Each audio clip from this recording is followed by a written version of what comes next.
आप भगवान की कथा में कर सकते, वो आनंद आपको संसार में कहीं नहीं मिलेगा। आपने देखा होगा, यदि हम परिवार में रहें, यदि हम संसार में रहें, तो हमारी मन की चिंताएं कभी समाप्त नहीं। एक चिंता हमारे मन की जा नहीं पाती और दूसरी चिंता हमारे मन में प्रकट हो जाती। पर कथा में बैठ करके हम अपने मन की सारी चिंताओं को समाप्त कर देते। जो आनंद हमें भगवान की कीर्तन में आता है, जो सुख हमें भगवान की कीर्तन में प्राप्त होता है, वो आनंद, वो सुख आपको संसार में कहीं नहीं मिल सकता। जो स्वयं आनंद स्वरूप है, ऐसे प्रभु हमारे श्री सच्चिदानंद तापत्रय विनाशाय, 3 प्रकार के तापों को भगवान नष्ट करते। दैहिक, दैविक, भौतिक ताप, राम राज्य काहू नहीं व्याप। 3 प्रकार के तापों को भगवान नष्ट करते। अब ये 3 प्रकार के ताप कौन कौन से हैं?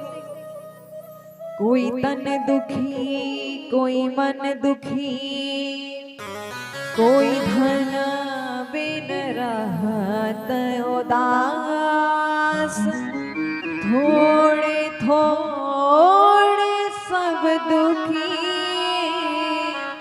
सुखी राम के दास। कोई तन दुखी, कोई मन दुखी, कोई धन बिन रहत उदास, और थोड़े थोड़े सब दुखी पर सुखी राम के दास। संसार में वही व्यक्ति सुखी है जो भगवान का भक्त है। संसार में वही व्यक्ति प्रसन्न है जिसके मन में केवल प्रभु का चिंतन चलता है। कोई तन दुखी, कहते हैं अरबों की संपत्ति, किसी भी चीज की कोई कमी नहीं है, पर खाते क्या है? दाल के साथ में रूखा फुलगुल।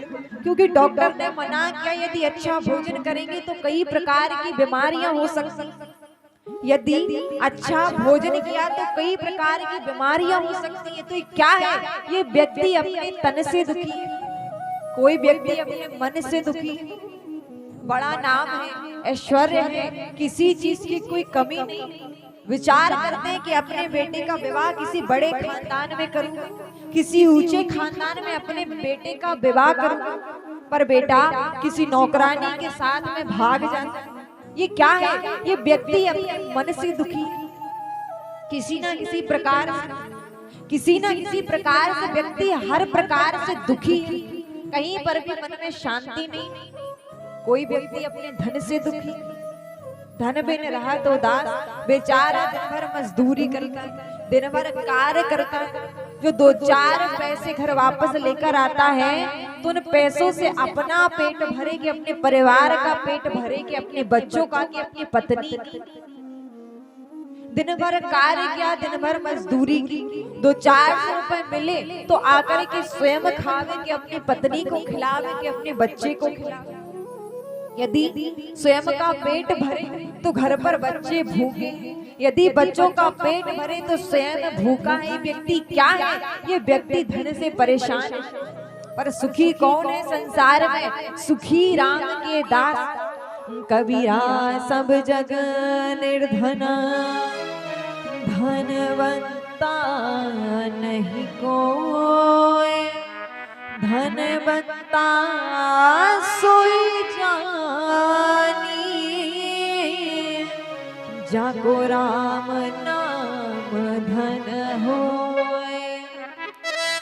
कबीरा सब जग निर्धना, धनवंता नहीं कोई, और धनवंता सोई जानी, जाको राम नाम धन होए।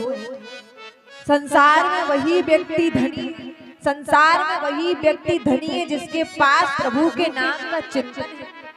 संसार में वही व्यक्ति प्रसन्न है जिसके पास भगवान के नाम का भजन है। ऐसे कौन है? ऐसे हमारे प्रभु श्री सच्चिदानंद श्री कृष्णाय वयम। ऐसे इष्ट को, ऐसे परमात्मा को बारंबार प्रणाम करते। आइए चलते नैमिषारण्य क्षेत्र में, जहाँ पर 88,000 ऋषिगण बैठ करके भगवान के नाम का सत्संग सत्र चला रहे हैं। 88,000 ऋषिगणों हमारे और आपकी तरह 3 घंटे बैठ करके ना केवल भगवान की कथा को सुन, हजारों वर्षों तक आपस में एकत्रित होकर के केवल प्रभु के नाम का भजन करते थे, प्रभु के नाम का चिंतन करते थे। और यदि 3 घंटे हम बैठ करके भगवान की कथाओं को सुन लें तो ऐसा लगता है कि ना जाने हमारे घर का कितना कार्य छूट चुका है। इतना समय हमने यहाँ पर व्यतीत कर दिया तो ना जाने घर का कितना कार्य समाप्त कर दिया। वो ऋषि गृहस्थ ऋषि 88,000 वर्षों तक बैठ करके, कई वर्षों तक बैठ करके भगवान के नाम का सत्संग सत्र चला। अब ऐसा कोई स्थान चाहिए जिस स्थान पर बैठ करके केवल हम हरि की चर्चा कर सके, केवल प्रभु के नाम का चिंतन कर सके। ऐसा कौन सा स्थान है? तब वो सारे ऋषि आपस में मिल करके ब्रह्मा जी के पास जाकर के कहते, ब्रह्मा जी आप हमें कोई ऐसा स्थान बताइए जिस स्थान पर बैठ करके केवल हम प्रभु के नाम का चिंतन कर सके, भगवान के नाम का सत्संग सत्र चला सके। ऐसा कोई स्थान बताइए। ब्रह्मा जी कहते हैं कि कोई ऐसा स्थान जहां पर आप सभी हजारों वर्षों तक बैठ करके भगवान के नाम का सत्संग सत्र चला सके। तो कहते हैं ब्रह्मा जी एक चक्र का निर्माण करते हैं।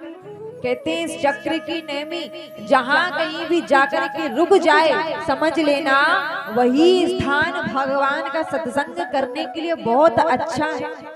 चक्र का निर्माण किया, चक्र को छोड़ते हैं तो 88,000 ऋषिगण उस चक्र के पीछे जाते।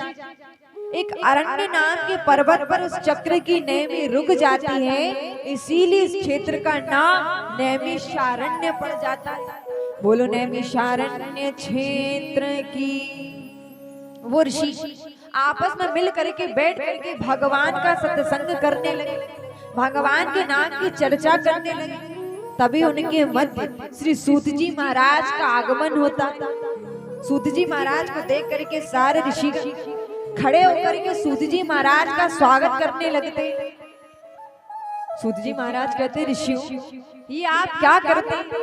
मेरी आयु केवल 20 वर्ष की है और आप सभी मुझसे कितनी लंबी लंबी आयु वाले, जिनने अपने जीवन में कई चतुर्युगियों को देख लिया है, आप मुझे देख करके प्रणाम क्यों कर रहे हैं? मैं आपसे उम्र में कितना छोटा हूं।